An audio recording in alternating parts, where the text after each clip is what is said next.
വീണ്ടും വീണ്ടും വീഡിയോ എടുത്തുകൊണ്ടേയിരിക്കുകയാണ്. കാരണം ആ ചെടിയുടെ മനോഹാരിത, ചന്ദന കളറിൽ വിരിഞ്ഞു നിൽക്കുന്ന പൂവ്, ഇലകൾ, മൊട്ടുകൾ, കായ്കൾ, തൊട്ടടുത്ത് നിൽക്കുന്ന ഒരു റോസ അതിന് ചന്തം കൂട്ടുന്നു. തന്നെയുമല്ല, ഇതിന് വേറൊരു പ്രത്യേകത കൂടിയുണ്ട്. ഒരു ചെടിയിൽ 2 കളറിലുള്ള പൂക്കൾ.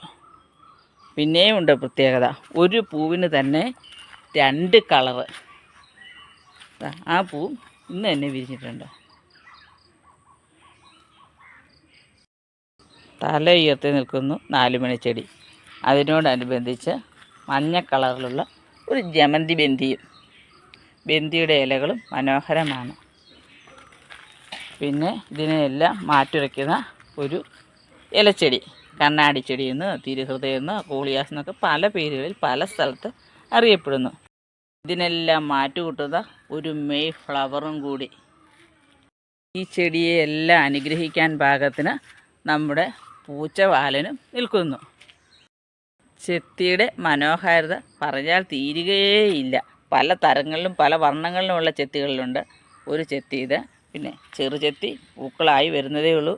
അതിൻ്റെ ഇല കണ്ടാൽ നമുക്കൊന്ന് നോക്കി നിൽക്കാൻ തോന്നിപ്പോകും. മോർണിംഗ് ഗ്ലോറി അല്ല, ഇതൊരു ക്ലീപ്പർ പ്ലാന്റാണ്. ഇതിനെ എല്ലാം മാറ്റുകൂട്ടുന്ന പക്ഷികളുടെ കളകലാരവമാണ് ഈ കേൾക്കുന്നത്.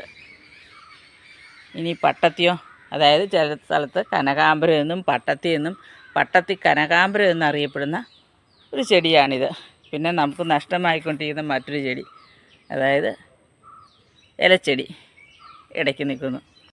ഇവിടെ ഉണ്ടെന്നും പറഞ്ഞ് നിൽക്കുന്നു ലിപ്റ്റിക് അഗ്ലോണിമ.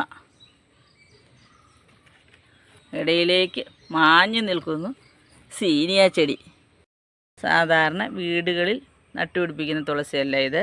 അമ്പലങ്ങളിലൊക്കെ സുലഭമായി കാണാം. കമ്പുകൾ നട്ട് പിടിപ്പിച്ചെടുക്കുന്ന ഒരു തുളസിയാണ്. തൈ ഉണ്ടാകും, പക്ഷേ കമ്പ് വളരെ പെട്ടെന്ന് പിടിച്ചു കിട്ടുന്ന കാരണം ആൾക്കാർ കമ്പ് തന്നെയാണ് ഇത് കൂടുതലും നടുന്നത്. മധുമാലിനി എൻ്റെയും കൂടി അനുഗ്രഹിച്ച് നിൽക്കുന്നത് പോലെ തോന്നുന്നു. അതായത് ഇതിൻ്റെ പൂവിൻ്റെ സമയമാണിപ്പോൾ. ഒരു കമ്പ് മഴക്കാലത്ത് നട്ടതേ ഉള്ളൂ. പൂവായപ്പോഴാണ് ഞാൻ അറിയുന്നത് ഇതിൽ നിറയെ പൂക്കളായി എന്ന്.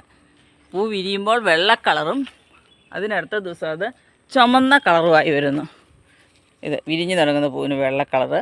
ഇത് കഴിഞ്ഞ ദിവസം വിരിഞ്ഞ പൂക്കളാണ്. പിന്നെ ഇതാ മൊട്ടുകൾ. 2 കളറിലാണ് ഈ മധുമാലിനിയിൽ പൂക്കൾ നിൽക്കുന്നത്.